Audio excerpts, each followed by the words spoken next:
amigos, ¿cómo están? Hoy estoy con mi gran amigo Armando. Armando y yo estudiamos juntos en el Colegio de México, la maestría de estudios urbanos y también estuvimos compartiendo ahí por muchos años, ¿no? Creo, la biblioteca y la academia, discusiones, etcétera. Pero hoy lo invité a que platicáramos un poquito sobre el tema de la vivienda en México. ¿Cómo estás, Armando? Hola David, y muchas gracias por la invitación. Y ya ni digas cuántos años, porque fue hace como 10 o más. Sí, exactamente. Sí, pero digo, lo importante es haber estado ahí juntos compartiendo el Sí, espacio. no, un gustazo. No, y muchas gracias aquí por invitarme a este espacio. Es un gusto aquí para platicar con todos, para llegar a otros amigos y a gente que lo escuche, que esté interesada en el tema. Eh, me presento, mi nombre es Armando Rosales. En realidad no sé ni me considero un experto en el área, ni en el tema, ni una autoridad, pero sí me ha tocado trabajar y tener que enfrentar estos temas a veces de manera frontal. En la actualidad soy consultor en desarrollo urbano y vivienda para el Banco Mundial, profesor en la UNAM, en la Universidad Nacional. Estoy todavía con licencia en el Sistema Nacional de Investigadores del CONACYT y anteriormente, justo antes de esta etapa, arranqué en este gobierno como subsecretario de Desarrollo Urbano y Vivienda del país, encargado pues de la política de vivienda y de echar a andar lo que debería de haber sido, lo que debería de ser la política de vivienda para las necesidades que enfrenta México, ¿no? Que son de veras, ¿no? Uno de los retos, es de los retos más importantes. Y a veces parecería un tema lejano, ¿no? Y sobre todo para los estratos socioeconómicos urbanos, en el que muchas veces nos desenvolvemos, o de los que tenemos acceso a este blog, o de los que tenemos acceso a este podcast. O sea, en este estrato parecería que no, pero sí, ¿no? O sea, cuando te enfrentas a que la población joven cada día es más difícil acceder a una vivienda, prácticamente se convierte en un derecho de clase, ¿no? De la clase trabajadora, pero de la clase trabajadora con ciertos ingresos y con ciertos estratos, Ujú, ujú. sobre todo si quieres vivir en la ciudad, vivir de manera urbana, de vivir en la ciudad, de vivir cerca de tener esas ciudades que todo el mundo sueña de 5 minutos, este, de todos los que se imaginan así de que vas a vivir en la Condesa y que vas a tener tu bicicleta y tu casquito y vas a salir, te tomas el café en la mañana y pasas al perro en el Parque España, y te vas a cenar con los cuates ahí a Sí, dos claro. cuadras y es la cena. Pues eso es nada de la población, ¿no? O sea, en verdad el reto de la vivienda es gigantesco, y yo creo que pues es lo que queremos platicar hoy. ¿Por qué nos debe importar y por qué considero que es uno de los principales retos de política social en el país para reimaginar qué país queremos, ¿no? O sea, donde se pueden ver muchos espacios de luchas, de disputas por el país, por la ciudad, por el territorio, de contrastes, de expulsión en algunas ocasiones de la población, que se presentan un montón de diferentes aristas que no vamos a alcanzar a platicar de todas, pero bueno, vamos a ver de qué nos alcanza a platicar. Sí, claro. Bueno, yo creo que los que vean y las que vean esto se van a dar cuenta de que eres bastante modesto en cómo piensas en el alcance de tu experiencia. Y yo creo que tienes mucho conocimiento al respecto, además de procesos urbanos en general, porque compartimos un espacio académico y también sé lo que has trabajado desde ahí, ¿no? Pero digamos, en primer lugar me gustaría platicar un poquito, que nos platiques, mejor dicho, cuál es la situación en general de la vivienda en México como derecho humano. Bueno, es eso, sí, vamos a empezar por ahí. O sea, el problema en México es el derecho en la Constitución, el derecho reconocido constitucionalmente hasta el día de hoy y que está en discusión en el Congreso en la actualidad, es el derecho a la vivienda digna y decorosa, ¿no? O sea, nos reconocemos que todas las personas que habitamos en México tenemos derecho a una vivienda digna y decorosa. ¿Qué es digno y qué es decoroso? Yo nunca lo he descifrado, ¿no? O sea, bien de cómo aterrizar ese concepto del decoro, ¿no? O sea, ¿cuál es el decoro en una sociedad diversa, actual, plural, contemporánea, heterogénea? ¿Qué es el decoro, ¿no? Entonces, eso es una bronca. Pero la Organización de las Naciones Unidas reconoce el derecho a la vivienda adecuada. Que se me hace un concepto mucho más de vanguardia. Tengo conocimiento de que se está discutiendo en comisiones del Congreso, al menos el modificar el texto constitucional para que quede plasmado el derecho a la vivienda adecuada como un derecho constitucional. Y la del derecho a la vivienda adecuada tiene diferentes dimensiones, ¿no? O sea, son 7 dimensiones las que plantean las Naciones Unidas. Uno es la seguridad de la tenencia, que no es necesariamente la vivienda en propiedad, o sea, que haya una seguridad en la tenencia. Si la tienes en renta, o la tenencia es en comodato, o la tenencia es en propiedad, o la tenencia es en alguna otra forma de que tengas acceso a la vivienda que es prestada, que haya esa seguridad de que no te van a correr cualquier día. La otra de la segunda dimensión es la disponibilidad de servicios, materiales, instalaciones, infraestructuras para la vivienda y de instalaciones comunes a lo que es la sociedad contemporánea, a lo que debemos acceder, ¿no? Al drenaje, al agua potable corriente, a la electricidad o al menos a fuentes de energía eléctrica indispensables para la vida contemporánea, al internet, o sea, todos esos servicios que estén disponibles en la vivienda, la asequibilidad, o sea, que ese yo creo que es el principal reto, que te alcance, la habitabilidad, o sea, que ya las condiciones de la vivienda le permitan que viva de manera habitable, y sobre todo pues en una sociedad capitalista como la nuestra, que reproducían modelos de vivienda casi iguales, tanto en el norte del país, donde tienes en zonas desérticas -30, -40 grados en invierno y 50 grados al calor en San Luis Río Colorado, ¿no? En Sonora, en Mexicali, y veía los modelos de vivienda y pues le ponen una capita de aislante así, ¿no?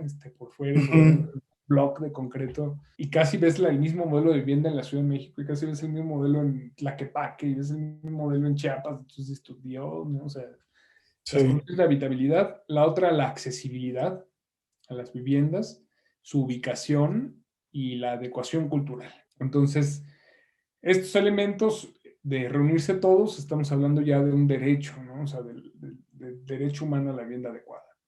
Y aunque en teoría los instrumentos nacionales se tienen, se reconocen, pues por los instrumentos que ha firmado el Estado mexicano con otros países, con las Naciones Unidas, deberíamos de tener el acceso o sea, deberíamos de reconocer ese derecho humano a la vivienda adecuada para todas las personas que vivimos en México. No lo tenemos. O sea, yo creo que ese es el principal problema. No es un derecho al que no se reconoce como tal en la Constitución. No existen los mecanismos para toda la población para acceder a una vivienda adecuada.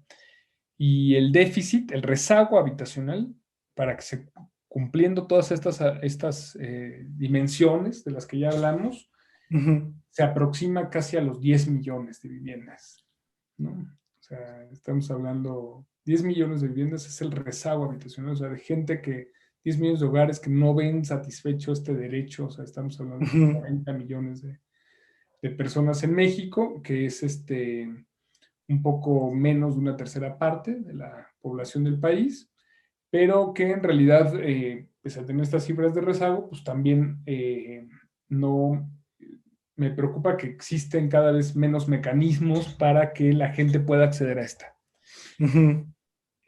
Los mecanismos para cumplir el derecho al humano, el problema es ese, que a veces no lo abordamos bien desde una perspectiva, desde una óptica de derechos, y de que a veces nos quedan a veces algunos cabos sueltos también en los instrumentos que aplican los diferentes gobiernos. Por ejemplo, la ley establece que se debe de promulgar cada 6 años, después del Plan Nacional de Desarrollo, el Programa Nacional de Vivienda. Se presentó en la actualidad un Programa Nacional de Vivienda, ¿no? Y se presentó y está por ahí colgado en una página de internet, y habla del derecho humano a la vivienda adecuada, tiene algunos indicadores, y eso está muy bien, nada más que se les olvidó publicarlo en el Diario Oficial de la Federación. Entonces, eso, pues no, o sea, dices tú, bueno, entonces qué vigencia, qué pertinencia tiene, o sea, cómo me puedo yo incluso amparar para... Claro.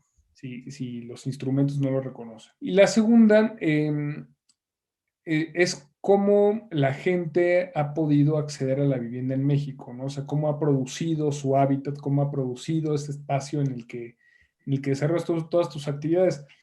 Y hoy yo creo que más que nunca, y con la pandemia de COVID-19 adquieren más relevancia que nunca. ¿Por qué? Porque la vivienda ha sido ahora el lugar de refugio en el que todo el mundo se le ha pedido que te aísles.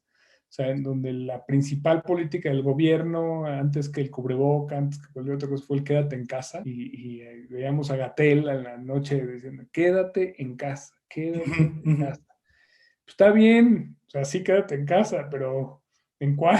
¿No? O sea, pues, lo digo yo Sí.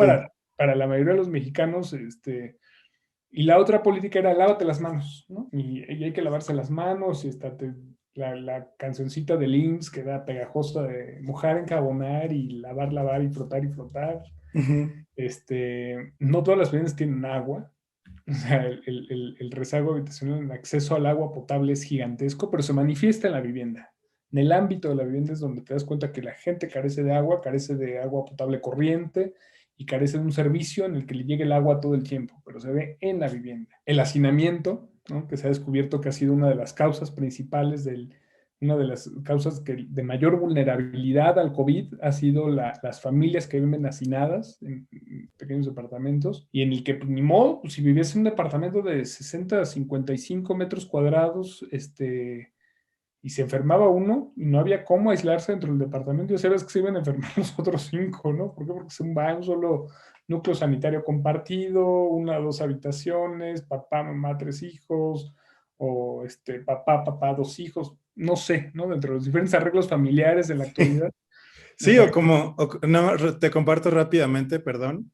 O sea, como en el caso de la investigación en la que yo colaboro, también estábamos viendo que generalmente son casas multifamiliares compartidas, ¿no? O sea, donde una familia nuclear está compartiendo con la familia extendida, ¿no? Entonces, la mamá se casa con el papá y empiezan a construir en otro piso de la misma casa, ¿no? O sea, la autoconstrucción de vivienda es otro tema que tú ya conoces bien y que luego podemos tocar, pero que en este caso también impactó mucho porque si compartes una vivienda con otras 4 familias y una persona tiene que salir a trabajar o varias personas, o sea, ahí cuando regresas el tema del contagio es un tema bastante importante y como dices, el hacinamiento y el acceso al agua, que es un eje principal en mi chamba, son como temas que ahí están jugando y son importantes de pensarlo, ¿no? No creo que no lo he visto como desde el tema de la vivienda en general y la pandemia, al menos desde lo que tú estás platicando, pero sigue, perdón, te No, interrumpí. no, no, está perfecto. Y así que sea de diálogo, David, pero Sí. es que ahí se manifiestan, o sea, en el ámbito de la vivienda, ¿no? En el momento que no cumples todas las dimensiones para que veas en verdad satisfecho el derecho a la vivienda, es cuando te das cuenta de las vulnerabilidades o de lo vulnerable que son ciertos núcleos familiares y ciertos estratos socioeconómicos cuando no tienes ninguna otra red de protección,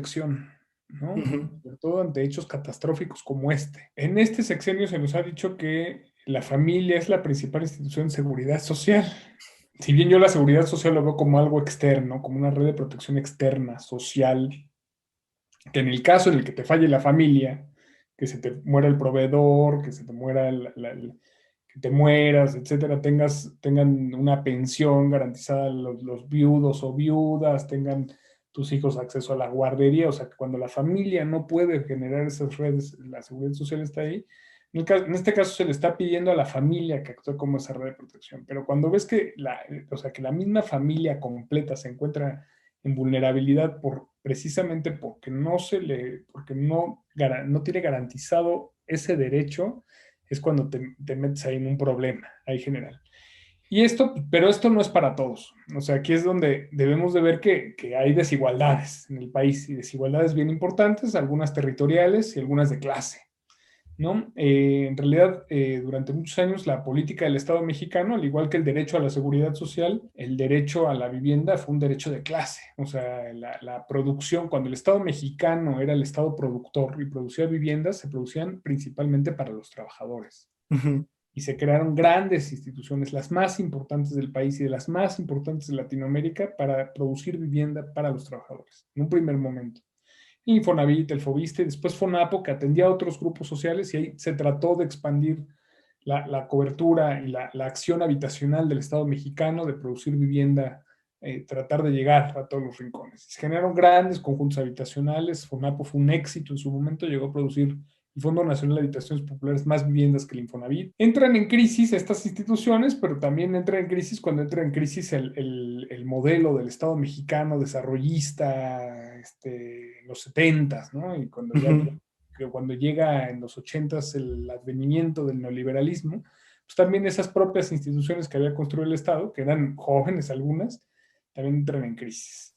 Y pasa a ser un Estado facilitador, ¿no? Del Estado productor de vivienda llega a ser el Estado facilitador, en el que se convierten estas instituciones en dar o subsidios o dar créditos, nada más, en hipotecarias. ¿Y a quién se le deja la producción de la vivienda? Pues a los que no, que la produzcan como quieran, pero, o sea, pero esa es la forma principal de producción de la vivienda en el país, es esa, lo que algunos conocemos como autoproducción, pero que en realidad es la producción social de vivienda. Pero la producción social de vivienda también, cuando no hay forma de cómo apoyarla, está incompleta, no cumple con todos los satisfactores, con todas las dimensiones de la vivienda adecuada. También es delicada, también requiere apoyo, también requiere una política, también requiere entrarle a que la gente, si esa es tu política, la autoproducción, la producción social, también tienes que entrarle de veras, a apoyarla y a fortalecerla. Y por el otro lado, si vas a ser nada más un Estado facilitador, ¿no? De facilitar créditos, de facilitar subsidios, de seguir dando subsidios para la autoproducción, subsidios para completar un crédito, subsidios para el crédito, también tienes que buscar llegar a todos los estratos de la población. Y en un país como México, con altas tasas de informalidad, en el que la mayor parte de la economía, de la gente, de la población mexicana forma parte de la economía informal y de sectores informales de la economía, estos no tienen acceso al crédito, no tienen acceso a los mecanismos de seguridad social para la vivienda, como el Infonavit, el Fobiste, organismos estatales, y tampoco tienen acceso al crédito bancario formal. Entonces, a menos que tengan ahorrados 6 millones de pesos en el sistema bancario, pues podrían adquirir una vivienda, no sé, 10 millones de pesos, etcétera.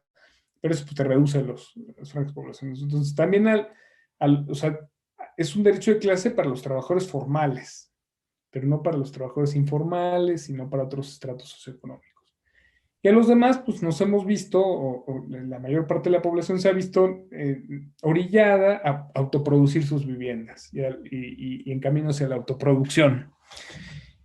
Nunca ha habido en realidad una política seria en México de generar vivienda en renta, ¿no? O de apoyar la vivienda en renta. Los pocos esquemas de apoyar la vivienda en renta a través de subsidios, ya sea por nacionales, estatales o municipales, son incipientes, pero no ha habido una política decidida, ¿no? En países como Austria, creo que 1 de cada 4 viviendas son viviendas en renta, o es altísimo el porcentaje. Ujú.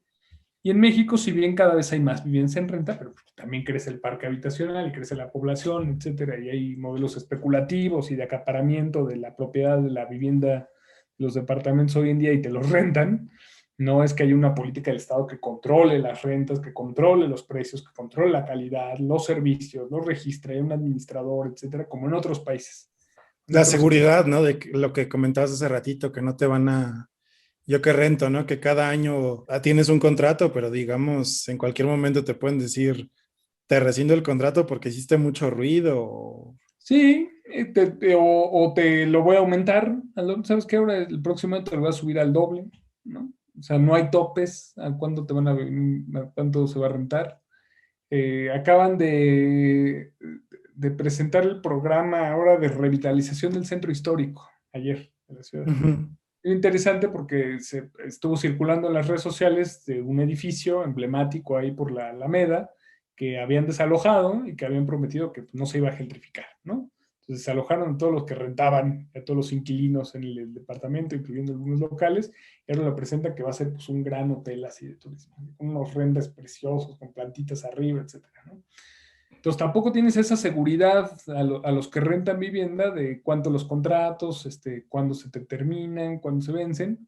Y ahora hay mecanismos bien perversos, ¿no? O sea, yo sé que no quiero sonar mal aquí en el blog ni en el podcast, pero yo sé que muchos quieren a mucho Airbnb y que es bien cómodo cuando vas a salir de vacaciones y cuando llegas a otra ciudad y que dices, ay, sí, no, encontré en Airbnb un departamento padrísimo y nos vamos a quedar ahí 3 días, pero ha generado efectos bien graves en algunas partes del país, ¿no? En la Roma, ¿no? En la Roma Condesa, cerca de las Cibeles, etcétera, hay edificios de departamentos en los que quedan uno o dos propietarios viviendo en los departamentos y a todos los demás les conviene mejor poner el departamento en Airbnb, irse a rentar en Polanco, irse a rentar en alguna otra zona de la ciudad un buen departamento y terminarlo de pagar en Airbnb. O he visto, ya hemos llegado al caso del absurdo me acuerdo cuando iba a trabajar, que no, o sea, trabajar a oficina, ¿no? Estar en casa, sino ir a trabajar físicamente, Ujú. de ver ahí por el distribuidor vial San Antonio, para empezar en medio de los monstruos, esto es el distribuidor vial, ¿no? El segundo piso, unos edificios nuevos que decía, ven, adquiérelo, cómpralo y págalo con Airbnb, ¿no? Tú mete tu departamento en Airbnb y con eso lo vas a pagar.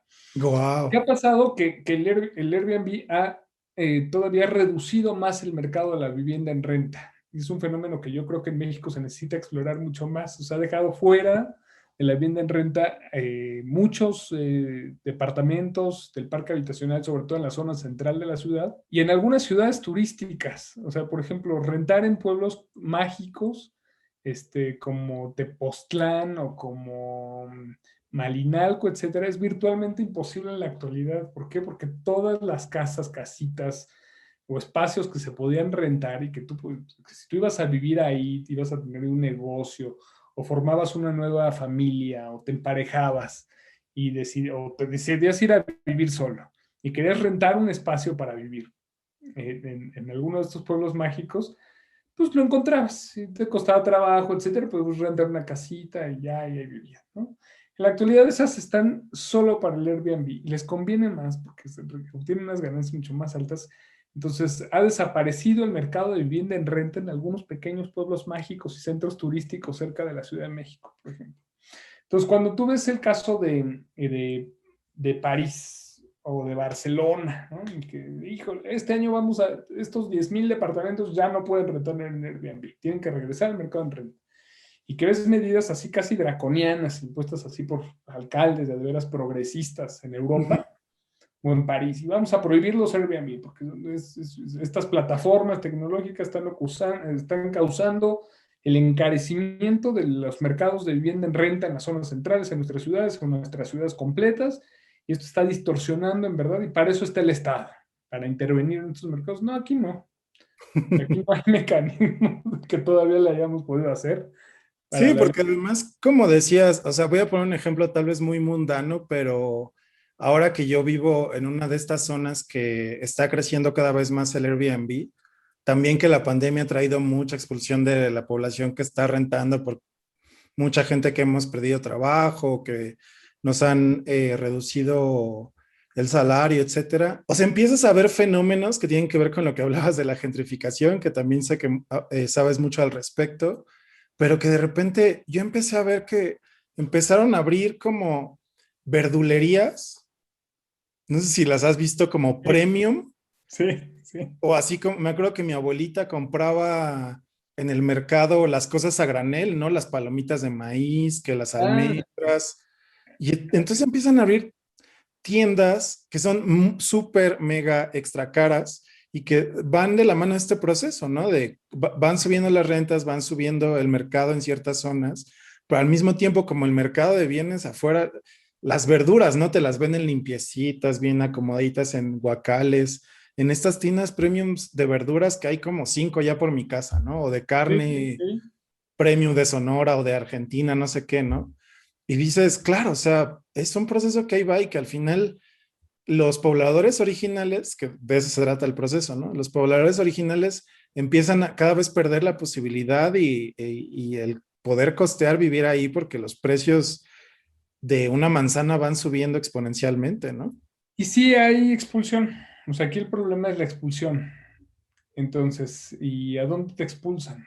¿no? O sea, o te expulsan a buscar otros arreglos familiares, a vivir con roomies, a compartir departamentos, a irte cada vez más alejado de las zonas en las que te gustaría vivir, a salirte del medio en el que vives, ¿no? A la exclusión. O en casos pues, más graves, familias grandes, o cuando ya hay un proceso de envejecimiento de la población en la ciudad central, pues en algunos casos los hijos nuevos y los nuevos arreglos pues solamente pueden adquirir vivienda en las periferias urbanas. Y aquí yo creo que hay que hablar de dos modelos, que son los dos principales modelos en el país de cómo se accedió a la vivienda en estos. Uno, reciente, ¿no? Uno no tan reciente, uno histórico, ¿no? Digamos casi durante gran parte del siglo XX, fue la autoproducción de vivienda, ¿no? O sea, la producción social, en el cual a la gente se le permitió acceder al suelo. Muchas veces fue de manera irregular, con lotificadores irregulares, ¿no? Muchas veces fueron ejidatarios que lotificaban, lo vendían, luego el Estado expropiaba y lo volvía a regularizar, entonces la gente tenía que volver a pagar doble, pero accedían al suelo. O sea, al menos se permitió, se toleró un acceso al suelo de manera irregular. Y ya como construyera la gente, ya no se supo, ¿no? Entonces ahí hubo un problema en esa producción social. No en todos los casos, o sea, muchas veces hubo una verdadera sabiduría popular, hubo arquitectos y ingenieros que trabajaban en territorio y agrupaciones sociales y organizaciones que demandaban el acceso a la vivienda y muchos movimientos sociales que en verdad generaron la asistencia técnica y los procesos de organización y de ayuda social y de la gente que formaron verdaderas redes de producción de vivienda y que fueron procesos de producción social de vivienda exitosos, ¿no? O sea, hay tanto blancos y negros, ¿no? Y colonias muy pauperizadas y colonias mucho más consolidadas que fueron autoproducidas. Y así fue la mayoría de la vivienda en este país.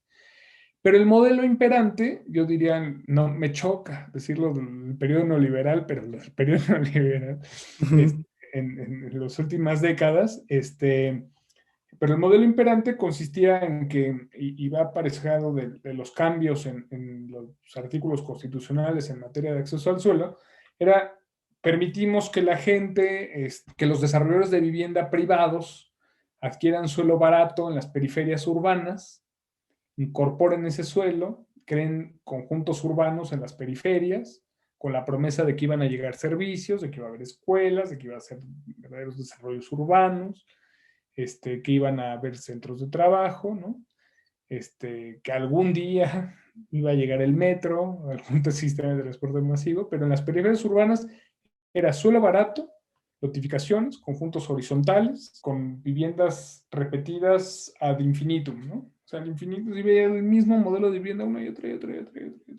Sí, que ves Entonces esas empiezan, fotos impresionantes, ¿no? De una isla sí, enorme con casas iguales. Tlajomulco, ¿no? De Zúñiga, allá en Jalisco, que se ha convertido en uno así de los cataclismos, ¿no? De lo que no debió haber sido nunca jamás, pero en el norte hay una cantidad de vivienda así impresionante, de abandonada, etcétera, y en las periferias urbanas empiezan a surgir estos conjuntos de vivienda, que algunos hacen bien, pero no todos, y ese modelo en la actualidad se agotó. O sea, yo lo veo como un modelo agotado. ¿Por qué? La gente pues, se dio cuenta que viajar 4 horas en transporte público, 5 horas, 6 horas en el día para llegar a su centro de trabajo y después regresar en las periferias urbanas a verdaderos estos conjuntos de dormitorio no le convenía. Muchas veces tuvo que buscar algunos otros arreglos para volver a vivir en la ciudad central y abandonaron esas viviendas. ¿Por qué? Porque también los créditos en su momento del Infonavit o del Fobiste o de algunos mecanismos de crédito eran créditos que eran a pagar a 30 años, etcétera, y que consumían una parte importantísima de sus ingresos. Y porque también se agotó la oferta de suelo tan barato muchas veces en algunas periferias urbanas, entonces cada vez irte más lejos o ir siguiendo, expandiendo las fronteras de las ciudades ya no resultaba tan redituable, no había centros urbanos, no había acceso a servicios, no había acceso al transporte, empezó a haber problemas de inseguridad, empezó a haber problemas de abandono, de deterioro y de degradación de esas zonas urbanas y se convirtió en un verdadero fenómeno el problema de la vivienda abandonada, de la vivienda no habitada en este país. Y si bien tenemos un parque habitacional de vivienda no habitada altísimo, altísimo. Estamos hablando de millones de viviendas no habitadas en este país, y que te representa una quinta parte más o menos del parque habitacional. Algunas son viviendas de doble uso, o sea, de segundo uso, viviendas de fin de semana, viviendas de migrantes que viven en el extranjero, pero que la mantienen y que se las cuida algún familiar, etcétera, o gente que ahí tiene su vivienda, pero que en realidad durante la semana está con otro arreglo familiar. Hay viviendas en verdad abandonadas de gente que ya no pudo pagar esas viviendas. El Infonavit registra más o menos 600,000, pero esa es una pequeña fraccioncita de las viviendas no habitadas en el país. Pero estamos hablando de 600,000 viviendas. Entonces, cuando ves tú la población de algunos países de Europa, de algunas islas del Caribe, de algunos países de Centroamérica, 600,000 viviendas, dices, ay, la magnitud gigantesca, y que pues fue un problema también de un modelo de desarrollo urbano y de vivienda de este país. Ese es un gran reto, o sea, yo creo que ese es el gran reto a futuro, ¿no? ¿Qué vamos a hacer? O sea, ahorita ya de entrada tocamos como 4 o 5 fenómenos diferentes que dan para tesis doctorales, investigaciones, propuestas y políticas de gobierno, y de los cuales no veo ninguna aterrizada o que se esté resolviendo. Ya hablamos estos fenómenos de casi de gentrificación, de encarecimiento, de falta de asequibilidad en las zonas centrales, de falta de vivienda en renta, de mecanismos de veras de intervención del Estado para regular, ordenar el mercado de vivienda en renta, sin maniqueísmo, sin decir vamos a ser comunistas y el Estado lo va a controlar, no. O sea, de veras de un mecanismo en el que el mercado funcione, de la vivienda en renta, como pasa en Nueva York, como pasa en muchas ciudades, ¿no? O sea, por ejemplo, mi hermana que vive en Nueva York vive agradecida con el actual alcalde, Di Blasio, porque una de sus principales promesas de campaña era que ya se iba a controlar los aumentos en la renta. Ya nada más les iban a subir ahora el 2% anual máximo para que no siguiera este fenómeno en el que después te lo suben así gigantesco y expulsas a la vivienda y expulsabas a la gente de poder vivir en Manhattan, ¿no? O sea, entonces sí, y ya comentaste también algunos en Europa, sí hay estados, ya sean nacionales o locales, que están haciendo políticas directamente para controlar los precios. Sí, sí, al menos para regular el mercado, para controlar el mercado, los precios, los aumentos, o sea, la manera en que registras quiénes están en vivienda en renta, quiénes no, cómo le entran. O sea, eso es muy importante. Hoy no tenemos ni los mecanismos ni las instituciones que lo puedan hacer para controlarlo, ni a nivel local ni a nivel federal. Y ahorita en la actualidad, ¿cómo dirías que es el modelo de, o sea, ya un poco nos platicaste, ¿no? De este estado que era el productor de Sí, la vivienda, el estado facilitador, y ahorita estamos en la híjole. cuarta, ¿no? Entonces, la actual política de producción o de, no sé cómo le llames tú? Yo creo que está todavía en construcción, espero, aunque ya ha pasado 2 años. Ujú, Pero puedes ver algunos elementos, ¿no? Interesantes. Por ejemplo, ahora con el COVID se anunció un programa emergente de vivienda en el que se iban a dar, se había anunciado hasta donde yo recuerdo, esto ya lo estoy viendo yo de fuera, ¿no? Como académico. sí. Se iban a dar 9,700 millones de pesos para un programa emergente de vivienda en el que iban a consistir en 2 tipos de apoyo. O sea, iba a ser subsidio directo, directo a la gente, sin intermediario alguno, que eso pues en el espíritu suena muy noble, ¿no? Que la gente sepa cómo manejar sus recursos, pero se les iba a dar de esos 9,700, no me acuerdo, pero era un subsidio para mejoramiento de vivienda, o sea, para que si tenías que impermeabilizar, pintar, arreglar algo, etcétera, tuvieras un subsidio. Eran 30,000 pesos por ahí, y un subsidio de 2, 3 veces ese monto para ampliación de vivienda. Esos para la autoproducción. Entonces te dicen, bueno, la mayor parte del parque habitacional y históricamente la vivienda en México se ha autoproducido. Entonces ahora pues vamos a darles dinero para que autoproduzcan. Y muchos de los programas de vivienda ahora van hacia la autoproducción de vivienda. Pero la autoproducción, así como proceso social, esta forma de producción social del hábitat, de la vivienda, de la gente, requiere de muchos elementos para que funcione. O sea, requiere de un cuidado y de una intervención del Estado decidida sobre los mercados de suelo, o sea, de garantizar el acceso al suelo, de garantizar los servicios, de garantizar la asequibilidad. Requiere un control de los materiales, de las cadenas de materiales y de suministro de los materiales de la producción que no se encarezcan. Y requiere de una profunda y decidida asistencia técnica. La autoproducción es todo un proceso que te lleven de A a la Z, ¿no? De forma tanto del financiamiento, del acceso al subsidio, del verificar la construcción, de los procesos, de organización comunal, de organización vecinal, de organización social, etcétera. FONAPO por ejemplo, el Fondo Nacional de Habitaciones Populares se le criticó en algunos, creo en el sexenio anterior y un par de sexenios anteriores, porque se había usado, eso era un instrumento muy noble, una institución muy noble, y se llegó a utilizar de forma muy clientelar. Entonces, cada vez que llegaba alguna marcha de alguna agrupación fuerte, social, llegaban a México y ya iban a gobernación, mandaban llamar a alguien de por ahí de FONAPO y ya dales aquí el subsidio. Y ya, dispersaba subsidios. Se les daba subsidio a la gente, materiales directo, para que ellos hicieran lo que quisieran.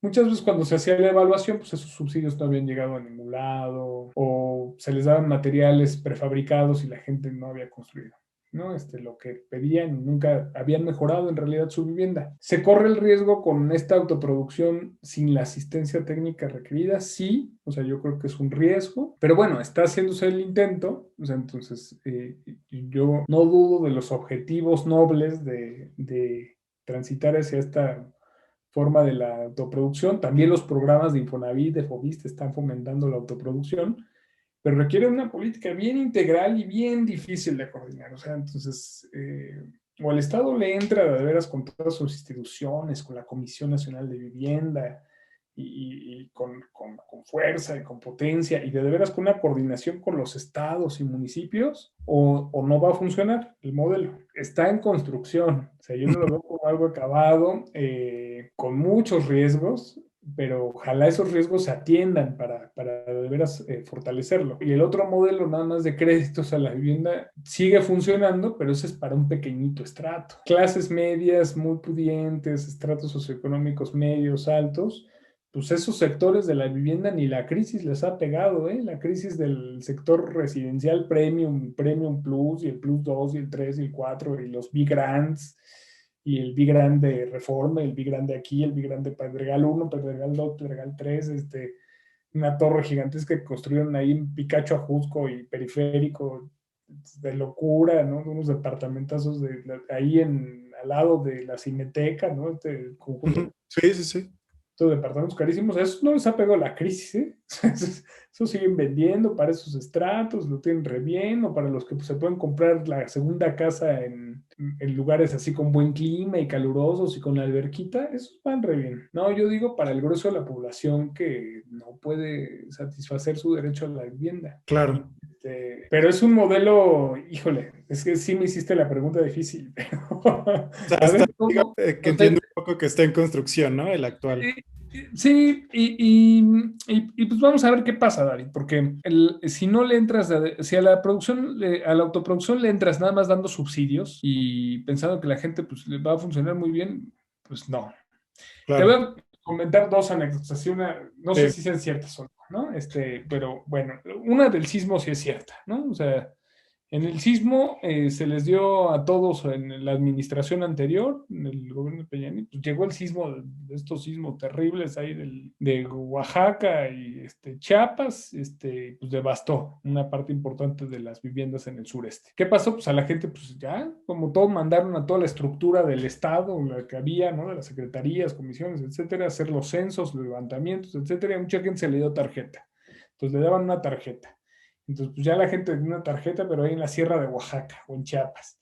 Entonces les llevaban prácticamente a los de los materiales y a los materialistas, y ahí ponían las ferias de materiales, ¿no? Con las tarjetas. Y pues la gente, pues, ¿qué compraba? Pues compraba arena, cemento, varilla, grava, ¿no? Para construir, pero sin en verdad un conocimiento técnico y un apoyo decidido de que llevaran a buen puerto los procesos de autoconstrucción. Y cuando llega la actual administración, pues se encuentra que la mayoría de las casas no habían sido reconstruidas y que estaban completamente, todavía, los procesos de reconstrucción no se habían llevado a cabo y la gente seguía viviendo de manera precaria, en la intemperie, en casas hechizas, etcétera, Claro. y no había habido reconstrucción. Y la reconstrucción de ahorita está siendo exitosa, pero porque muy exitosa, pero porque hay un proceso de acompañamiento, de asistencia técnica, de levantamiento, familia por familia, y usted qué necesita, y a ver, vamos a ver, le hacemos un proyectito, lo mandan, sí, se aprobó, ok, entonces le va a costar tanto, entonces ese tanto pues, se le deposita. Ahora vamos a comprar los materiales que en verdad sí necesita, que no se le echaron a perder porque los dejó un año bajo el agua, y vamos ahora sí a construirle bien su casa. Entonces es más lento, es más tardado, no da resultados electorales inmediatos, pero ahí está, ¿no? Entonces está Sí, reconstruido. Entonces no claro. puedes dar dinero nada más así, boom, o tarjetas, porque pues pasa lo que pasó con la reconstrucción. A cualquiera que le des 35,000 pesos, pues sí, tal vez va a ir a gastar pintura, pero no es lo que necesite. O sea, no garantizas que en todos los casos llegue a un éxito. Y otro caso, también hablando de reconstrucciones, la necesidad del experto. A veces sí se necesita de un conocimiento técnico, y se necesita de un conocimiento técnico del subsuelo y de las zonas sísmicas y de cómo tiembla.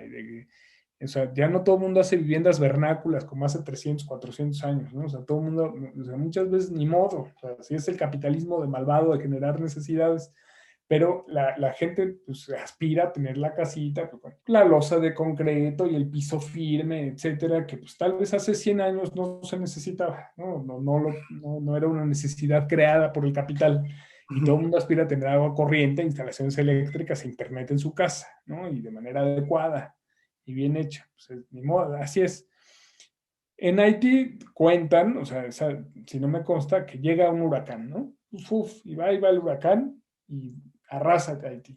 Ay, pobre Haití, vamos a ayudarles todos y vamos a darle dinero y materiales a Haití para que reconstruyan todas las casitas que se llevó el huracán, de paja, ¿no? De materiales endémicos. O sea, ahora sí hacen las casas bien, con unos murotes y de concreto, en proceso de autoconstrucción, ahí va, toneladas de dinero y de materiales a Haití para que hagan sus casas. Y dicen que ya las hacen, ¿no?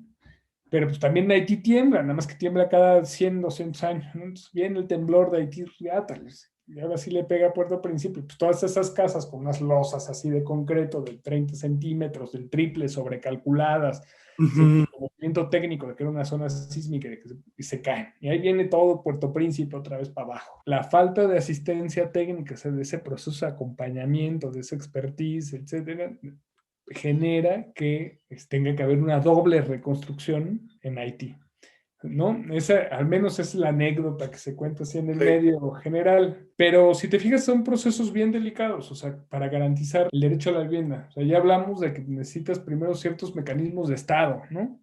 O sea, del Estado fuerte, ¿no? El Estado, cuando se construye la ley de vivienda actual en el sexenio de Fox, se piensa en tener una Comisión Nacional de Vivienda que dependiera y estuviera presidida directamente por el presidente de la República, que fue el presidente de la Junta de Gobierno de la Comisión Nacional de Vivienda, organismos estatales de vivienda, comisiones estatales de vivienda que trabajaron así en un esquema muy federalista, ¿no? En que Ujú. cada quien hiciera lo que pudiera y de que ahí se distribuían y hubiera subsidios concurrentes Estado-Federación y en sus casos municipios. Y aparecen hasta organismos o comisiones municipales, organismos municipales de vivienda, en algunos casos. Entonces, creas así como un ecosistema con una Comisión Nacional de Vivienda. Así funciona en Uruguay de Mújica, ¿no? En Uruguay de Pepe Mújica tenía la oficina de vivienda al lado de su despacho y Ujú. era una de sus preocupaciones. Y los uruguayos tienen experiencia de veras en cooperativas de vivienda y Sí, sí, sí. pero dependía del presidente de la República y estaba ahí al pendiente de la Comisión Nacional de Vivienda. En la actualidad, pues todas esas funciones están de los organismos, estos organismos como una Comisión Nacional de Vivienda que dependía del presidente, ahora todos se están absorbiendo en las secretarías de Estado. Estás acabando con ese diseño federal, o al menos ya parece que está desapareciendo este esquema federalista en el que construías capacidades junto con estados y municipios. Y se Que no está fue, centralizando un poco más el, sí, mucho, no un poco como en más. la ¿en qué secretarías? Pues SEDATU, por ejemplo, se le quita a Bienestar esa facultad cuando se crea la SEDATU en el Ujú. sexenio anterior, y SEDATU se lleva todo lo de vivienda, en su momento Rosario Robles, ¿no? Se lleva todos los programas de vivienda y quedan en SEDATU. En la actualidad hubo una modificación a la ley de vivienda para que una parte importante de esas facultades normativas que tenía la Comisión Nacional de Vivienda ahora pasan a SEDATU. Entonces, ya no es una comisión que normara, que regulara, que ordenara, que fuera el órgano garante de la federación y que trabajara en coordinación con los estados, sino ya tienes una Secretaría de Estado que depende del presidente de la República, ¿no? Pero que pues, es una Secretaría de Estado. Entonces no es Claro. un de federal, ¿no? No es un diseño federalista. Entonces eso es de algo que a mí me preocupa, que debemos de atender, o sea, se debería de atender. ¿Sí había corrupción? Sí. Y sí se desviaban recursos, sí. Y sí hubo malos manejos, sí. Así como hubo malos diseños de vivienda en el país también. Y Ujú. se hicieron muchas cosas mal, terribles, las peores si quieren decir. Pero ¿cómo le haces para, en vez de partir de borrar todo y entonces como todo era terrible, nada más lo controlo yo, a cómo le haces para construir capacidades también con municipios y estados? Esos que ni siquiera puede gobernar el mismo partido en un lado, en el municipio, en el estado y en la federación, o sea, pueden ser los tres diferentes. O sea, ¿cómo le haces para que ellos también construyan capacidades, para que generes procesos sociales desde abajo, con la gente? Y que a final de cuentas es construcción de ciudadanía, ¿no?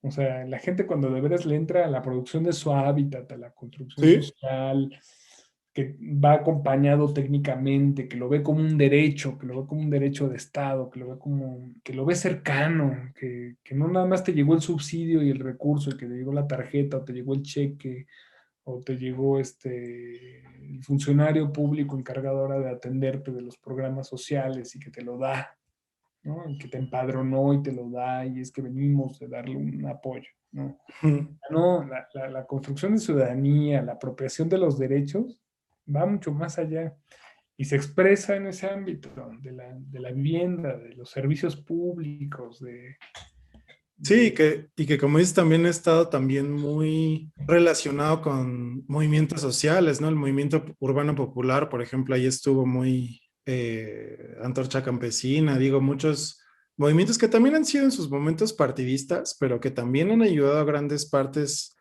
capas de la población más necesitada en términos de vivienda, ¿no? y fíjate Pero que yo recorrí un par de veces ahí Chimalhuacán con los de Antorcha Campesina para otro programa social, ¿no? Pero me tocó llegar. Es más, la primera vez que fui me recibieron con un periodicazo. ujú, De algún desplegado, sacar los de Antorcha Campesina ahí en algún periódico, ¿no? Firmado por Antorcha y serios al principio, ¿no? Un adusto, el alcalde de Chimalhuacán. ujú. Y conocí a uno de los diputados de ellos, de los diputados de Antorcha Campesina, que está muy, muy gente conmigo, de los que se portó bien. Ya cuando llegas y platicas con ellos, y puede que tengas diferentes ideologías o diferentes puntos de vista de la organización social, de cómo debe funcionar ciudadanamente, pero ya cuando vi lo que hacían, a veces cómo trabajaban, o sea, puedes criticar a veces el clientelismo, el sectarismo, el partidismo, ¿no? Hacia algunos lados. Pero había resultados bien palpables, ¿eh? O sea, bien palpables. Tenían, en verdad, esquemas de trabajo comunitario, habían construido un observatorio y un planetario y unas albercas ahí en pleno Chimalhuacán. Yo no sabía ni que producían hasta aceite de oliva y olivas en Chimalhuacán. O sea, hay aceite de oliva producido en Chimalhuacán, ¿no? Etcétera, y de cómo ha ido transformando, o sea, tú ves las fotos de la transformación paulatina en Chimalhuacán, entonces puedes que no estés de acuerdo en esos grupos sociales, puede que Sí, no estés de sí, acuerdo sí, sí. ideológicamente, pero de que trabajan, muchos de ellos, trabajan en serio, ¿eh? O Sí, sí, sea, sí. A mí y, también, ya, tú sabes que también pasé por el gobierno de la Ciudad de México en el gobierno anterior y también me tocó trabajar mucho con organizaciones sociales y como dices, tú ideológicamente puedes pensar y criticar mucho sus posturas o las relaciones clientelares que hay con el gobierno, en este caso de la Ciudad de México, pero al final, o sea, cuando ves que le están consiguiendo agua a la gente, que le están consiguiendo casas a la gente, que sí, tienen que cumplir con cuotas, ir a marchas, lo que tú quieras, ¿no? O sea, pero como dices, o sea, al final están haciendo la chamba de conseguirle sus departamentos a la gente. Sí, puedes criticar lo que quieras, o sea, cuando ves la cara de una señora que está recibiendo las llaves de su nuevo departamento, es como, pues esto vale la pena, ¿sabes? ahora el chiste es que lo vean como la gente como una cuestión de derecho, Claro. se empoderen, que en vez de que lo dejes de ver como una ayuda del gobierno, como la pensión que me dio fulanito de tal, como el departamento que me dio la organización tal, o sea, que sea un derecho, ¿no? O sea, que lo consideren como en verdad un derecho.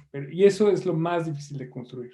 Sí, sí, como decías, una verdadera conformación de la ciudadanía, ¿no? Y en una política, o sea, y en la vivienda, yo creo que estamos mal acostumbrados. Primero, pues se nos dijo que tenías que comprar la vivienda para que ya consideres que era tu vivienda, ¿no? O sea, no, en todos muchos otros países hay gente que renta toda su vida, pero que cumples con todas esas características para poder acceder a la vivienda, ¿no? O sea, esas diferentes dimensiones de las que hablamos al principio. O sea, en verdad, el apropiarte de un derecho, el que lo veas así, híjoles, ese es el gran, gran, gran reto. Y la confianza, David, o sea, el problema, o sea, yo el principal problema que veo hoy en día hacia futuro y uno de los retos más importantes es esa desconfianza que hay en algunos sectores a que los otros eran corruptos, a que todos los demás eran corruptos, ¿no? Yo no, pero el otro sí.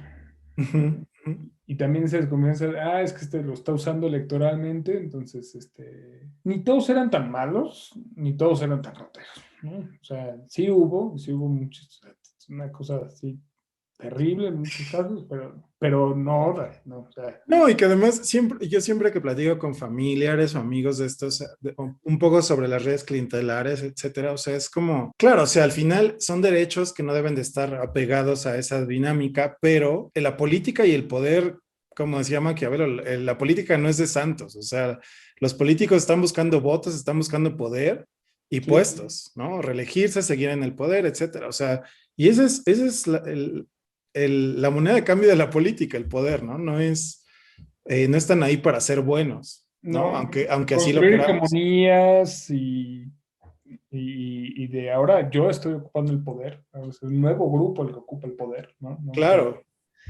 Y entonces, entonces, pero el problema, o sea, o no sé si es un problema, pero este es un Estado federal, ¿no? Es un Estado federal en su diseño, incompleto, con broncas en el federalismo fiscal, etcétera. Pero entonces, ¿cómo le haces para que esos derechos sean garantizados por los tres diferentes ámbitos de la federación? Por los municipios libres que no les has permitido construir capacidades y que siguen sin construir capacidades y que cada vez las ven más reducidas y que cada vez se enfrentan a más problemas por una construcción de capacidades, a un Estado muy centralista, como es el que tenemos ahorita, y a estados, ¿no? Que en realidad no sabemos hasta dónde estén o sea, qué capacidad tengan para en verdad transitar hacia una política de derechos, ¿no? Entonces, cualquier modificación en el sistema de vivienda, o sea, y en las leyes de vivienda a futuro, hasta en el diseño constitucional del derecho a la vivienda, yo esperaría que fuera hacia, o sea, un esquema muy federal, más de trabajo hacia abajo. O sea, ahí podría estar en verdad la construcción de una ciudadanía democrática, abajo, los procesos de construcción del hábitat, de tu entorno, de la vivienda, del derecho, del acceso al suelo, ¿no? Ahí debería de estar, ¿no? Obviamente, toda la bronca que tenemos con el derecho agrario, sí, sí, sin duda. es otro tema así gigantesco. Sí. En las ciudades, ¿no? La apropiación de los espacios, ¿no? De las colonias, de los barrios, la reconstrucción de los barrios no puede estar permeada por estos procesos de revitalización, del Airbnb, del encarecimiento, del lujo, no, los procesos de producción de vivienda deberían ser diferentes. Y yo creo que hay mucho espacio, mucho, mucho, mucho espacio. Yo espero que, o sea, que todos los que nos escuchen en verdad se identifiquen a los que se han enfrentado a rentar un departamento, ¿no? Los que se han tenido que enfrentar ahorita en la vivienda a veces a regresar con sus familias, los que se enfrentaron de manera muy vulnerable a afrontar la pandemia sin agua o con recortes de agua, o Ujú. los que ahora tenían clases y se les fue la luz y falló el internet. ¿Por qué? Porque lo probé en tres empresas particulares, ¿no?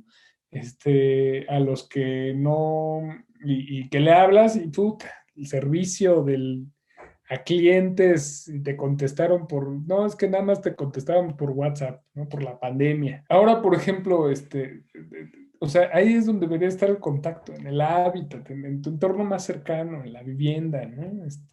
Más en estos tiempos. O sea, yo creo que muy tristemente, pero la pandemia nos reveló, nos volvió a poner en el foco de atención la importancia de de tu entorno más inmediato Sí, claro.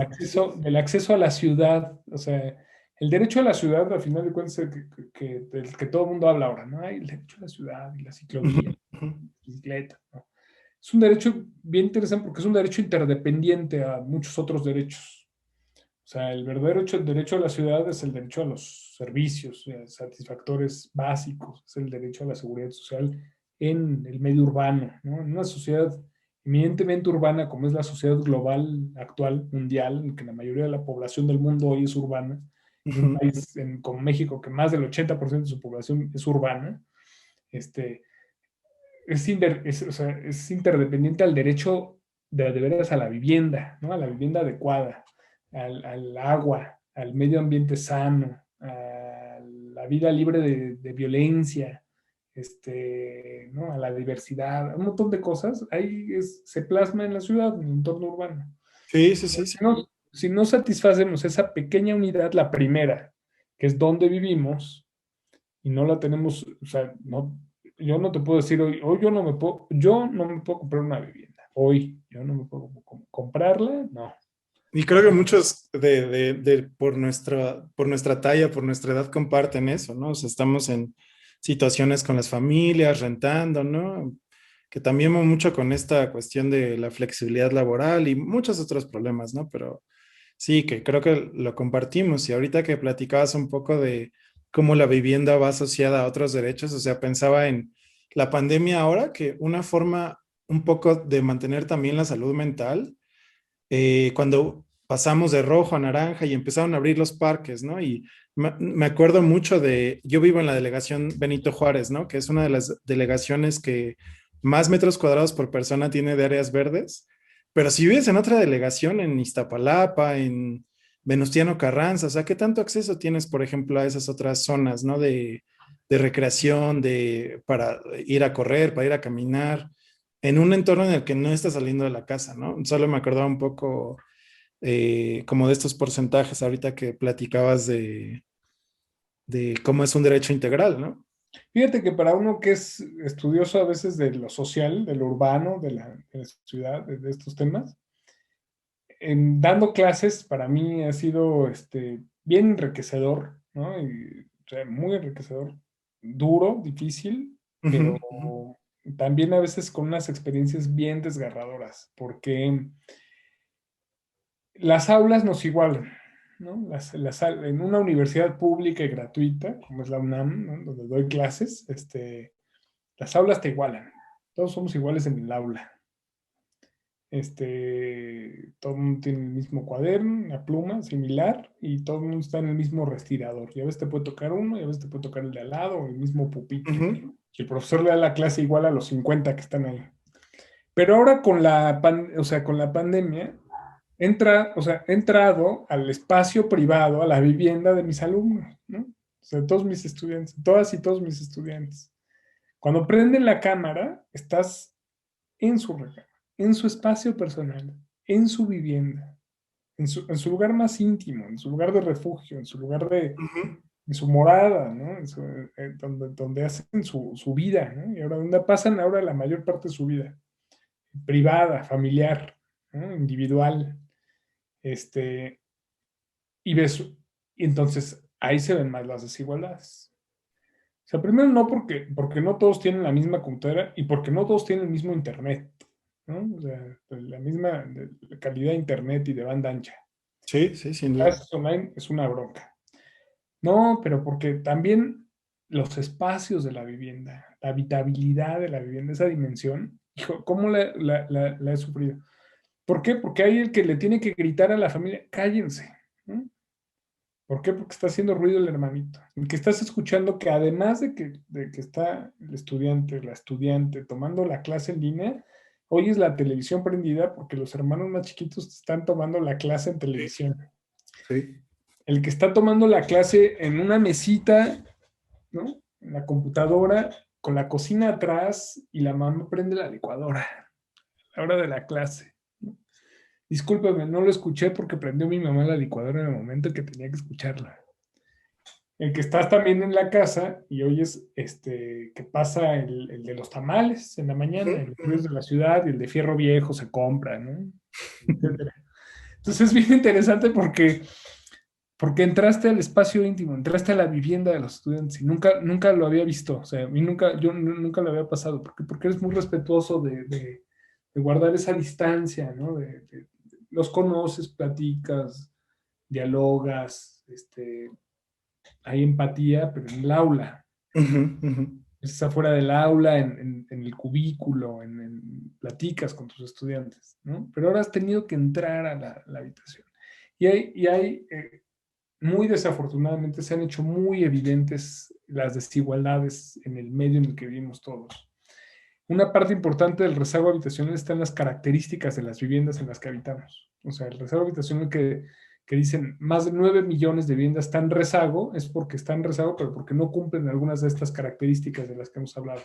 Condiciones de habitabilidad, hacinamiento, falta de habitaciones, de cuartos, de servicios, del piso, de los techos, de los materiales, etcétera.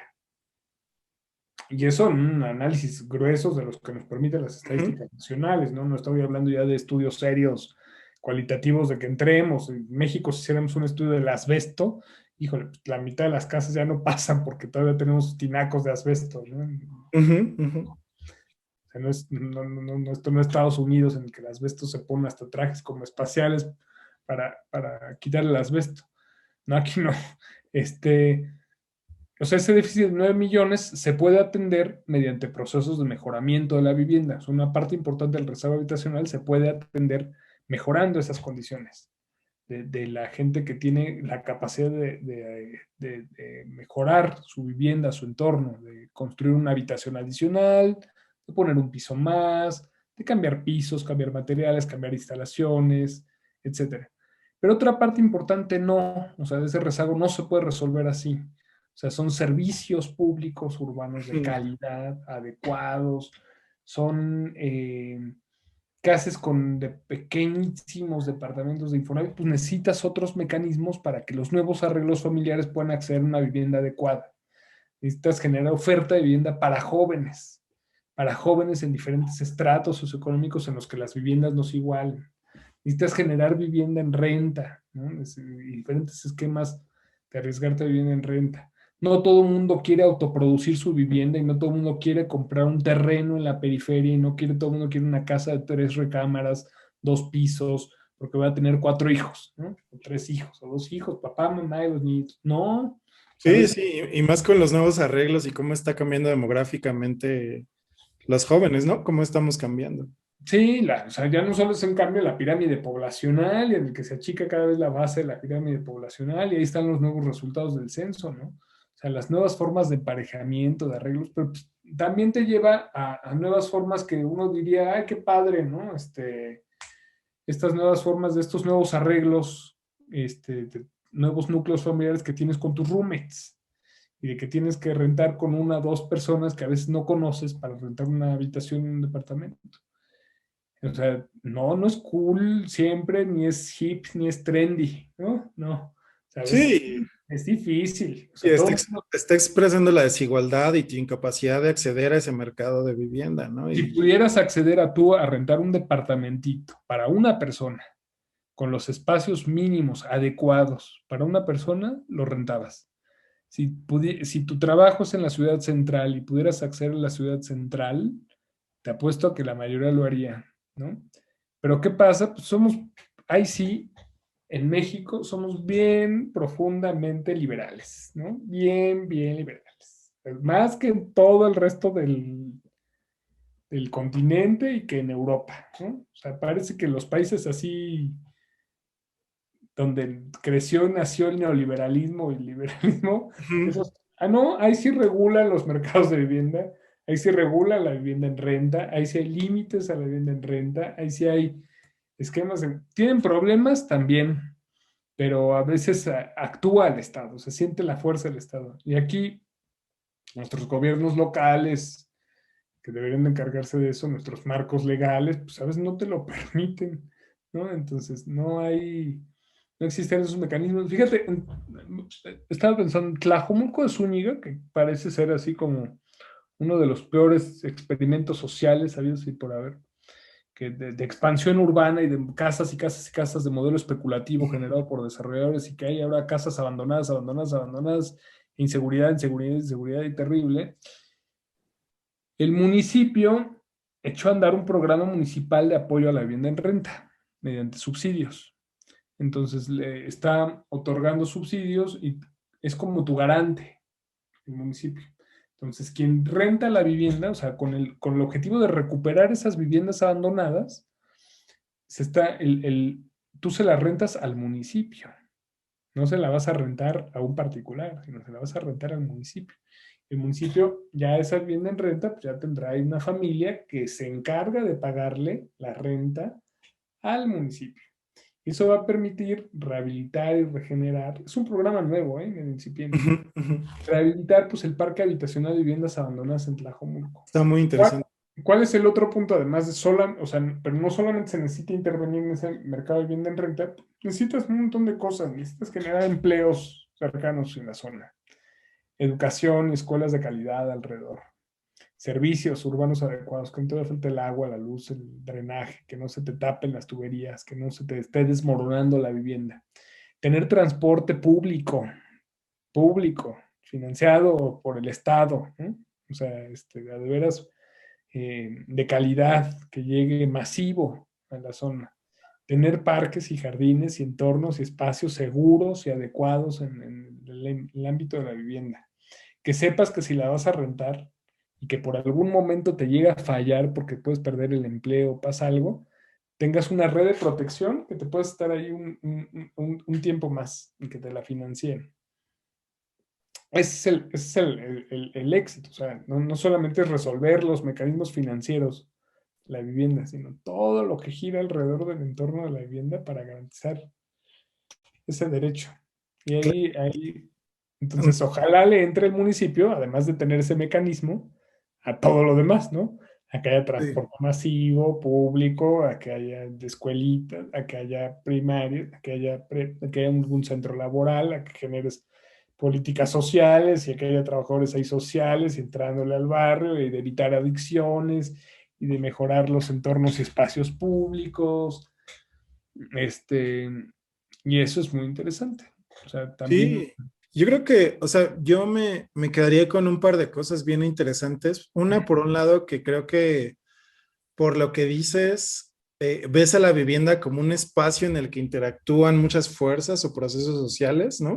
O sea, por un lado, es un lado que posibilita la creación de ciudadanía porque por la cercanía que tiene con las personas, el tema de la vivienda, ¿no? O sea, es mi hábitat, es donde yo vivo y donde yo me puedo identificar con algo para ver algo como un derecho, ¿no? Porque creo que entre más lejos esté un derecho de una persona es mucho más difícil que lo conciba como tal, pero también por otro lado que expresa desigualdades y que la pandemia ha traído como esa expresión, ¿no? De tanto de servicios como el agua, que es algo básico que nosotros estamos explorando en el proyecto en el que colaboro, ¿no? O sea, sí, pues yo no había escuchado la canción del IMSS que contabas, ¿no? Pero lávate las manos por 20 segundos, pero ¿y si no tienes agua, qué haces, no? O sea, ¿cómo cumples las recomendaciones de higiene del Estado?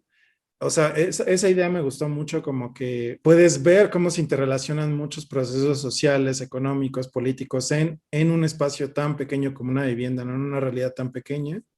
Y por el otro lado, te dejaría con una pregunta que tal vez es un poco difícil, pero veo varios elementos que tú has estado planteando como los que podrían ser parte de una política pública de vivienda a futuro, ¿no? Entonces, por un lado veo una participación del Estado muy importante, ¿no?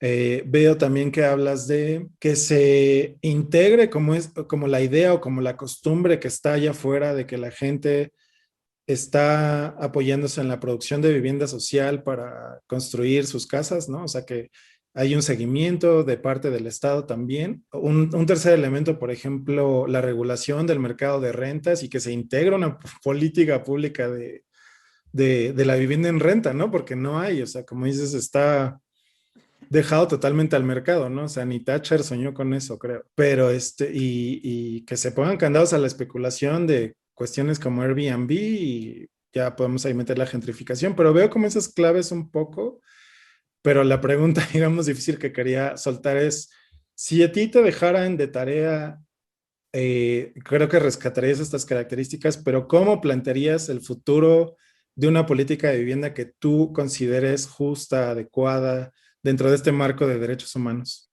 Primero, fortaleciendo lo que existe y funciona, ¿no? Hay mucha gente, muchas agrupaciones y organizaciones, técnicamente les dicen organismos ejecutores de obra, Ujú, entidades ejecutoras en los mecanismos de vivienda actuales, que en realidad son pequeños grupos sociales o empresas, asociaciones civiles que llevan muchos años en territorio ujú, trabajando con la gente, ayudándoles a buscar el financiamiento y el acceso a cómo financiar su vivienda. Y combinan tres elementos, ¿no? Subsidio, crédito y ahorro. Y siempre van de la mano los tres, subsidio, crédito y ahorro. Entonces, a mayor ahorro, menor crédito y por lo tanto menor subsidio. La gente ujú, que tiene menor capacidad de ahorro recibirá créditos mayores, pero también subsidios mayores, ¿no? Por parte del Estado. Entonces necesitan combinar esos tres elementos. Y hay agrupaciones y organizaciones que lo hacen bien, que lo han sabido hacer bien, que puede haber mecanismos de control importantes. Entonces, fortalecer lo que ya existe. Segundo, no se debería de haber descarrilado nunca el tren de la vivienda. El tren de la vivienda le dicen así los productores de vivienda privados, porque dicen que es como un tren, ¿no? Que va así a toda velocidad. Entonces, que cuando lo detienes, ¡puf! Te costó un trabajo detenerlo y ya lo paraste. Pero para volverlo a echar a andar, híjole. Y es todo un encadenamiento de sectores productivos del país. ujú, A los que lo saben hacer bien, y a los que lo han hecho bien y que han generado nuevos modelos de vivienda interesantes, con bajas emisiones, con mercados de carbono, con financiamiento verde, con tal, con adecuados culturalmente al medio en sus lugares, a esos también hay que fortalecerlos. ujú, ujú. Les tienes que dar mucha certeza jurídica, que no vas a cambiar reglas, que no vas a cambiar esas broncas. Entonces, es atender a ese sector empresarial que sabe hacer las cosas bien y ser implacable con que las hizo mal y que usó corruptelas y que hizo lo que está mal, ¿no? Ujú, ujú, Tres, necesita el diseño institucional del Estado mexicano. México lo ha experimentado prácticamente en vivienda todo. O sea, cuando ves otros países de América Latina, pues no tenían Infonavit o no tenían FONAPO, ¿no? Fondo Nacional de Habitaciones Populares, no tenían FOBISTE, o no tenían Sociedad Hipotecaria Federal, o no tenían la Comisión Nacional de Vivienda, o sea, o no tenían un fondo de garantías para la vivienda popular, o no tenían algunos mecanismos. Bueno, todo ese gran andamiaje institucional del Estado, hacerlo que funcione bien. No reducirlo, no hacerlo chiquito, no ponerlo en una sola secretaría, no ponerlo en una sola dirección general, no poner porque no va a funcionar. O sea, ya teníamos todo el andamiaje institucional construido, entonces ahora sí decimos, ya no hay corrupción, bueno, entonces hacer que este andamiaje institucional trabaje de manera coordinada y junta. Y eso requiere de mucha habilidad y de día y noche y de desvelos y de hacerlo. Yo siento que es fortalecer el andamiaje institucional. Y tres, se tiene que trabajar de la mano de estados y municipios. O sea, el derecho a la vivienda debe ser garantizado por todo el Estado mexicano, por los diferentes poderes del Estado y por los ámbitos diferentes de la federación, ¿no? Del diseño federal, o sea, fortaleciendo municipios y fortaleciendo estados. Y tres, o sea, no solo es apostarle a un solo modelo, o sea, no es apostarle a autoproducción, no es solo apostarle al subsidio. O sea, es como ya te dije, es apostarle a subsidio crédito ahorro, es apostarle al cooperativismo y a las ujú. cooperativas de vivienda, es apostarle a los productores privados, es apostarle al Estado y a sus organismos garantes del Estado, es apostarle a los institutos de vivienda estatales y locales, al INVI, es al fortalecimiento de veras de todo el sistema nacional de vivienda, todo el ecosistema, y es apostarle a que cuando se lo digas a la ciudadanía y a que les digas que es en verdad un derecho y a que, bueno, está bien, pero que vean toda esa suma de voluntades, de esfuerzos, de coordinación, de transparencia. No es hacer una plataforma, no es una app, no es que le puedas dar clic, no es hablarle al número Locatel, no es hablarle aquí. No, Ese aquí sí de ver es un trabajo en territorio en que se lo digas, bueno, es que usted tiene el derecho a vivir adecuadamente y debe de garantizar estos puntos, o sea, a la educación, a la formación, al trabajo de Ujú. campo, etcétera. Ahí es donde hay que entrarle. Ahí es donde hay que entrarle. Y no, hay otros retos, sí, ¿no? Ya nada más para cerrar, te voy a decir, o sea, retos gigantescos sí hay y los va a haber. Uno, la inseguridad, David. Es un tema que no abordamos, pero ha pasado, por ahí me dicen, no lo he medio visto, pero Ujú. hay zonas en algunas ciudades en las que han llegado los trabajadores que buscan dar subsidios para mejoramiento, ampliación de vivienda de algunas instituciones y no han podido entrar porque la gente le pide que no entre. Sí, sí, No, sí. no, no, a mí no me den subsidio, ¿eh? No, no, ni se le ocurra que me lo va a dar. Aquí, así como vivo de mal, así quiero seguir viviendo, porque si me lo dan, van a pensar que tengo dinero y me van a secuestrar. Y aquí secuestran por 500 pesos el cártel local o el grupo mafioso local. O sea, a mí no me dé dinero. Está bien grueso porque hay gente que no, o sea, ¿cómo le entras? O sea, y es gente que tal vez lo único que vaya a recibir es subsidio. Ahí no vas a tener ni crédito ni ahorro por las condiciones de teatro de veras de pobreza en las que se encuentran. Pero la delincuencia, ¿no? Esa es una. La desconfianza en el ámbito federal con los municipios, estados, de Ujú. diferentes signos políticos, ideologías, eso también no nos va a permitir avanzar. Sí, La desaparición de algunas instituciones porque decimos, no, esta no servía, no, este fondo no, este también, este era un fideicomiso, entonces los fideicomisos no vamos a quitar. No, es utilizar todos los mecanismos que tienes, todos, para tratar de garantizarlo. Y es entrarle de una manera, aquí sí en la vivienda, no le puedes entrar de manera clientelar, porque vamos a repetir todos los vicios que ya todos conocemos y que muchas veces sí son perversos, que sí son malvados, excluyen a mucha gente. Ahí vendría el diseño de una política, ¿sí? En toda su integralidad, que todo el mundo supiera qué le toca hacer y que todo el mundo lo hiciera.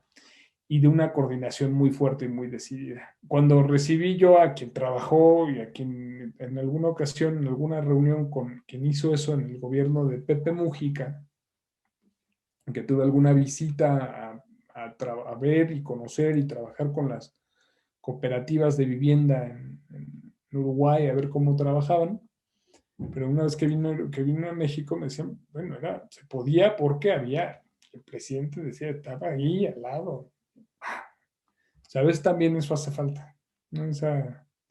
No digo aquí que tenga que estar el presidente al lado diseñando la política de vivienda y viéndola todos los días, ¿no? Pero sí, ya de veras de saber, bueno, cómo se coordina el sector, ujú. etcétera. Sí, una dirección o una... Sin celos, sin nada. Hacia allá debería de ir. Pero es utópico, David, de aquí que... No, claro, pero creo que es interesante platicarlo en esos términos porque además de ver un diagnóstico de cuál es tú en tu conocimiento y experiencia, cuál ha sido la situación, cómo es actualmente, o sea, también podemos pensar y escribir la carta, ¿no? O sea, decir, por estos ejes debería de ir una política ideal de vivienda en el futuro, ¿no? Y creo Sí, que, pues mira, yo creo que tú sabes que también es muy interesante el tema para mí como interesado en lo urbano, ¿no? Te voy aquí a comprometer con la audiencia que regreses en algún momento a platicar más de cosas más específicas, porque, o sea, como todos los temas es algo gigante y enorme, ¿no? Pero que a mí en lo personal me apasiona mucho y que creo que podemos platicar mucho más al respecto, ¿no? Pero creo que ahorita tenemos una visión bastante interesante y general, ¿no? De la situación y podemos seguir platicando sobre cosas más específicas en el futuro. hecho. No, yo encantado. Y esperemos ahí que ojalá al menos nos despierte a todos más preguntas que respuestas, ¿no? Hoy platicamos de manera muy general y miles de aristas, pero Sí, sí, sí, exacto. no, yo encantado, ya sabes, en cuanto me digas, con mucho gusto, David. Sí, muchas gracias, Estoy ahí Armando. al Creo pendiente que de los otros temas que han estado buenísimos, pero sí, bueno, me dio gusto escuchar aquí en tus podcast y videos hasta viejos amigos, ¿no? A Carlitos Mora, que tiene años que no platico con él. Bueno, al Sí, pues menos yo siempre hablar cuando escuchas ese tema de religión, bueno, ellos son expertos en eso. sí, y eso es a mí lo que me interesa, ¿no? Que, o sea, que platiquemos y que lleguemos a más gente, ¿no? Digo, ahorita somos pequeños todavía, pero cuando lo ven 100 personas, 200 personas que no son del colegio, que no son tus conocidos de la academia, dices, o sea, ok, podemos estar llegando a gente que puede estar escuchando reflexiones interesantes de gente que le sabe de los temas, ¿no? O sea, por eso yo los invito a ustedes en calidad de que sé que saben de las cosas, ¿no? Por más modestos que sean. Y si no, al menos para generar más dudas y más Sí, preguntas. claro. Pero Bueno, muchas gracias, Armando. Y bueno, ya te invitaremos después, pero por lo mientras, muchas gracias por este panorama tan interesante.